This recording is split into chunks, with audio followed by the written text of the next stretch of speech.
ગાંધીનગરમાં અહીંયા ચરડી જે વિસ્તાર છે એમાં છાપરાવાળાઓ લગભગ અંદાજે 60 વર્ષથી રહે છે.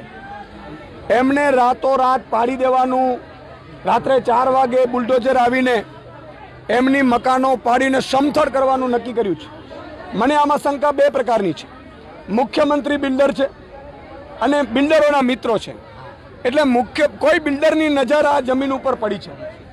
આ હજારો કરોડની જમીન છે, બહુ કિંમતી જમીનો છે. એટલે આમને પોલીસ થ્રુ ડરાવી ધમકાવીને અહીંયા તમામ પ્રકારની જ્ઞાતિ રહે છે. ઠાકોર સમાજ છે, દેવી પૂજક છે, વણઝારા સમાજ, બધી સમાજના લોકો છે અને બધા મોટા ભાગે આપણા ગુજરાતી છે, કોઈ પાકિસ્તાની નથી. ભાજપ એને મુખ્યમંત્રીએ મને લાગે છે નક્કી કર્યું છે 2 કિલોમીટર દૂર મુખ્યમંત્રી છે, એનાથી અડ્ડા દારૂના બંધ નથી થતા, જુગારના ડ્રગ્સના અડ્ડાઓ બંધ નથી થતા, બુટલેગરો બેફામ છે, હત્યાઓ બેફામ થાય છે અને મૃદુને મક્કમ કરનારા મુખ્યમંત્રી આજે એકદમ નબળી કામગીરી કરી રહ્યા છે. આ ગરીબોને આસિયાના આપવાના હોય, એમના મકાન તોડતા પહેલા એને ઘર આપવાનું હોય. આજે 10મા ધોરણમાં ભણતી બાળકીઓ મારી પાસે રડતી હતી, આપણે કંપી જઈએ એવી રીતે રડતી હતી. એ બાળકીઓના ચોપડા રસ્તા ઉપર છે, ટ્યુશન બંધ છે.